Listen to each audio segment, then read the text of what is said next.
হরমুজে এবার ভয়ানক সংঘাতে জড়ালো আমেরিকা ও ভারত। যে ভারতকে আমেরিকা বারবার স্ট্র্যাটেজিক পার্টনার হিসাবে ঘোষণা করে, সেই আমেরিকা এবার সরাসরি ভারতকে ওয়ার্নিং দিয়ে বসলো।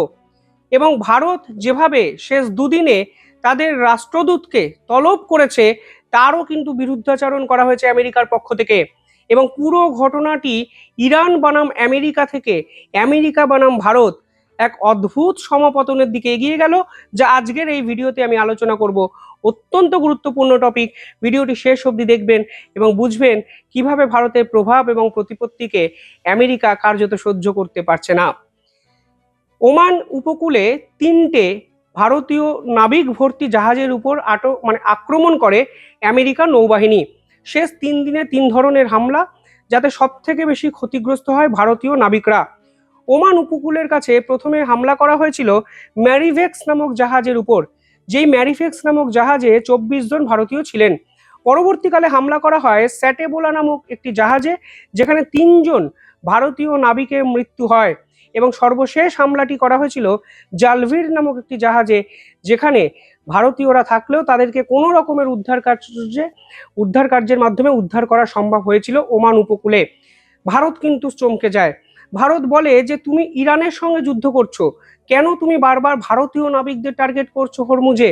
এবং ভারতের পক্ষ থেকে পরিষ্কার বলা হয় যে যারা সেই জাহাজে ট্রাভেল করছিলেন তারা সাধারণ নাবিক। কমার্শিয়াল জাহাজের উপর, সিভিলিয়ানদের উপর নৌবাহিনী এই ধরনের মিসাইল অ্যাটাক করতে পারে না, এটি আন্তর্জাতিক আইনের বিপক্ষে। আমেরিকা কেন করছিল? আমেরিকা বোঝাতে চাইছিল এই অঞ্চল দিয়ে যত জাহাজ যাবে তাদেরকে কোনো অবস্থাতেই আমেরিকা যেতে দেবে না, কারণ এই জাহাজে ইরানের তেল থাকতে পারে এবং তারা ইরানের এই রেভিনিউ জেনারেট সিস্টেমকে ধ্বংস করতে চাইছে। দ্বিতীয়ত, তারা তেহরানের উপর প্রেশার তৈরি করতে চাইছে। তারা বোঝাতে চাইছে যে ইরান ভবিষ্যতে যে ধরনের কর্মকাণ্ড ঘটাতে চলেছে তা কোনোভাবেই আমেরিকা মানবে না, অর্থাৎ তেল কেনাবেচা কোনোভাবেই আমেরিকা সহ্য করবে না। তাই এখান থেকে যে জাহাজ যাবে তাদের উপরে আক্রমণ করা মানে বিশ্বের অন্যান্য রাষ্ট্রের জাহাজ এই জায়গা থেকে যাবে না, ইরানের সঙ্গে সম্পর্ক রক্ষা করবে না, যা আমেরিকা কিন্তু চেয়েছে। তৃতীয়ত, এই মুহূর্তে দাঁড়িয়ে আমেরিকা পরিষ্কার চেয়েছে যে ইরানের উপর যে স্যাংশন আছে সেই স্যাংশন যেন বজায় থাকে। এই অঞ্চল থেকে জাহাজ যাওয়া মানে কোথাও না কোথাও স্যাংশনটি অনেক বেশি মৃদু হয়ে যাওয়া, অনেক বেশি শিথিল হয়ে যাওয়া, যা আমেরিকা এই মুহূর্তে কোনোভাবেই চায়নি। ফলে এইখান থেকে যে জাহাজগুলো গেছে তাদের উপরে আমেরিকা তাদের নৌবাহিনী দ্বারা মিসাইল অ্যাটাক করতে শুরু করে। 13 এপ্রিল থেকে এই জায়গায় একটি ব্লকেট তৈরি করে দেওয়া হয় আমেরিকার পক্ষ থেকে, অর্থাৎ তারা এই জায়গার মালিক, যে জাহাজই যাবে তাদের নৌবাহিনী তাদের উপর আক্রমণ করবে। এই যেন এক অঘোষিত নিয়ম। আন্তর্জাতিক আইন বলে কিছু নেই, রাষ্ট্রসংঘ বলে কিছু নেই, ইন্টারন্যাশনাল মেরিটাইম ল বলে কিছু নেই।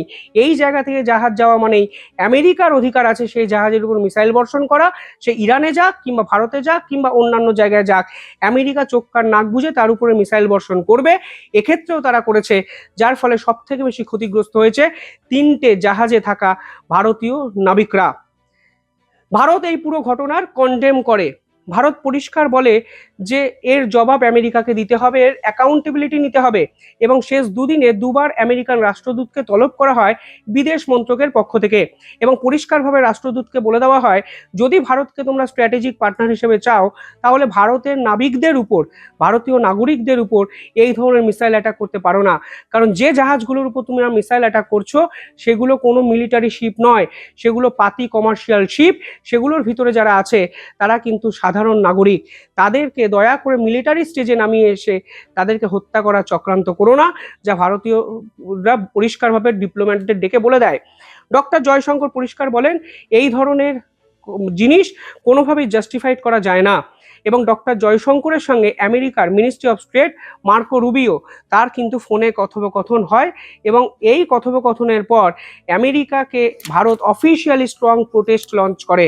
এই স্ট্রং প্রোটেস্ট হলো ডিপ্লোম্যাট একটা ভাষা, যেখানে একটি রাষ্ট্রের কোনো কার্যকলাপের বিপক্ষে শক্তিশালী বিরোধিতা করাকেই বলা হয় স্ট্রং প্রোটেস্ট, যা এক্ষেত্রে ভারত আন্তর্জাতিক স্তরের সামনে আমেরিকার বিপক্ষে করেছে। এরপর আমেরিকা কি করতে পারতো? আমেরিকা বলতে পারতো যে ভারত আমাদের স্ট্র্যাটেজিক পার্টনার, দুদিন পর ভারতের সঙ্গে আমাদের ট্রেড এগ্রিমেন্ট হবে, যে ডিলকে বলা হচ্ছে father of all deal. America এবং ভারত একের সঙ্গে ইন্দো প্যাসিফিকে চলেছে, ভবিষ্যতেও চলবে। যদি কোনো কারণে ভুল হয়ে থাকে আমরা ক্ষমা প্রার্থী, ভবিষ্যতে এই ধরনের ঘটনা ঘটবে না। কিন্তু আমেরিকা এই ধরনের কোনো স্টেটমেন্ট তো দেয়নি, উল্টে 180 ডিগ্রি ঘুরে গিয়ে তারা ভারতকেই চমকাতে শুরু করে। আমেরিকার পক্ষ থেকে যে স্টেটমেন্ট দেওয়া হয়েছে সেখানে পরিষ্কার বলা হয়েছে যে violation of US blockade will not be tolerate. অর্থাৎ আমেরিকা যখন বলেছে হরমুজে ব্লকেড থাকবে, তাই এই হরমুজ ব্লকেড থাকবে। কোনো অবস্থাতেই হরমুজে জাহাজ ঢোকানোর চেষ্টা করলে আমেরিকার নৌবাহিনী কোনো অবস্থাতেই এটাকে সহ্য করবে না। ডক্টর জয়শঙ্কর বলেছিলেন আপনারা এইভাবে সিভিলিয়ান অ্যাসেটের উপর আক্রমণ করতে পারেন না। মার্চেন্ট শিপস আর সিভিলিয়ান অ্যাসেট, ফলে ব্যবসা না করলে গোটা দেশ অবরুদ্ধ হয়ে যাবে, গোটা বিশ্ব অবরুদ্ধ হয়ে যাবে। এবং ডক্টর জয়শঙ্করের কনসার্নিং ইস্যু কি ছিল জানেন? বিশ্বের বিভিন্ন দেশে ভারতীয় নাবিকরা কর্মরত, গোটা দেশ বিদেশ মিলিয়ে প্রায় 3 লক্ষ ভারতীয় নাবিকরা কিন্তু বিভিন্ন জায়গায় কাজ করেন। শুধুমাত্র তারা ভারতের জাহাজকে যে এক জায়গা থেকে অন্য জায়গায় নিয়ে আসেন তা নয়, বিভিন্ন দেশে কিন্তু তারা কিন্তু এখন ডিপ্লয়েড। এবং শুধুমাত্র পার্সিয়ান গালফ, আরবিয়ান সি এবং রেড সিতে প্রায় 1000-এর বেশি ভারতীয় নাগরিক যারা নাবিক হিসাবে কর্মরত, তারা কিন্তু বিভিন্ন দেশের জাহাজ নিয়ে এক দেশ থেকে অন্য দেশে যান। ফলে এই জায়গায় যদি কোনো ধরনের মিসাইল অ্যাটাক ভবিষ্যতে হয়, তাহলে ফের ভারতীয় নাবিকদের বিপদে পড়ার সম্ভাবনা কিন্তু অনেকটা বেড়ে যায়। কারণ পৃথিবীতে এত পরিমাণ দেশের নাগরিক কোনো নির্দিষ্ট একটি রাষ্ট্র থেকে কিন্তু বিলং করে না, যা ভারত থেকে করে। ভারত পরিষ্কার প্রশ্ন তোলে তাহলে মেরিটিয়ান সেফটির কি হলো? ভারত পরিষ্কারভাবে প্রশ্ন তুলেছে ইন্টারন্যাশনাল কমার্সের কি হলো, ব্যবসা বাণিজ্যের কি হবে? ভারত পরিষ্কারভাবে প্রশ্ন তুলেছে যে গ্লোবাল যে এনার্জি সিকিউরিটি তার কি হবে? আমেরিকার এই আচরণ কোনো অবস্থাতেই মানবাধিকারের পক্ষে যায় না। তুমি ইরানের সঙ্গে যুদ্ধ করতে গিয়ে ইরানের মিলিটারি স্ট্রাকচারকে টার্গেট করো, ইরানের সঙ্গে যুদ্ধ করতে গিয়ে ইরানের সঙ্গে তুমি সিজফায়ার করবে কি করবে না সে বিষয়ে সিদ্ধান্ত নাও, কিন্তু যে জাহাজই হরমুজ প্রণালী দিয়ে যাবে তুমি তার উপর নির্লজ্জ মার্কিং আগ্রাসন দেখাবে, সে জিনিস তো হতে পারে না। কিন্তু আমেরিকা তাদের ভুল স্বীকার না করে উল্টে ভারতের উপর কিন্তু পুরো বিষয়টা দোষ চাপিয়ে দেয়। পরবর্তীকালে এই মুহূর্তে ভারতও বলে দিয়েছে যে আমেরিকার অর্ডার তারা মানবে না, এবং ইরানিয়ান অয়েল ভারত কিনবে কি কিনবে না অনেক পরের ব্যাপার, কিন্তু ভারতীয় নাবিকদের উপর এই ধরনের আক্রমণ যদি ভবিষ্যতে হয় তাহলেও ভারত কিন্তু যথাযথ পদক্ষেপ নেবে। শশী থারুরের পক্ষ থেকে একটি টুইট করা হয়েছে, যেখানে আমেরিকার এই ধরনের স্টেটমেন্ট দেখে তিনি বলেছেন ডিপলি শকড। কারণ আমেরিকা ভারতের স্ট্র্যাটেজিক পার্টনার শুধু আজকে থেকে নয়। যদি লং টার্ম জিওপলিটিক্যাল গোল আমেরিকার দেখেন তাহলে দেখবেন শেষ 50 বছরে ভারত এবং আমেরিকা ইন্দো প্যাসিফিকে নিজেদের অবস্থানকে জোরালো করেছে। ডোনাল্ড ট্রাম্পের মতো কিছু স্বৈরাচারী শাসক এসে পুরো মেকানিজমটাকে ঘেটে দিয়েছে, কিন্তু তা সত্ত্বেও ভারত এবং আমেরিকার মধ্যে কিন্তু ট্রেড এগ্রিমেন্ট হওয়া কার্যত সময়ের অপেক্ষা। এবং এই প্রেক্ষাপটে দাঁড়িয়ে ভারত যেভাবে আমেরিকার সঙ্গে নতুন করে সংঘাতে জড়ালো, তাতে এখানে কিন্তু অনেক নতুন করে কনফিউশন তৈরি হয়ে গেল। এবং ডোনাল্ড ট্রাম্প ইচ্ছাকৃত যদি এই ধরনের কনফিউশন তৈরি করেন, তাহলে ভেরি সরি টু সে তিনি মূর্খের স্বর্গে বাস করছেন।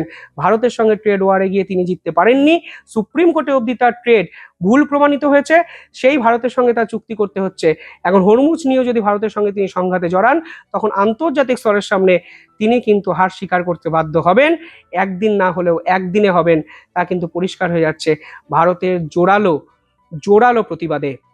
আপনারা কিভাবে দেখছেন কমেন্টে জানাবেন। দেখতে থাকুন দ্য ইন্ডিপেন্ডেন্ট বেঙ্গল। ধন্যবাদ।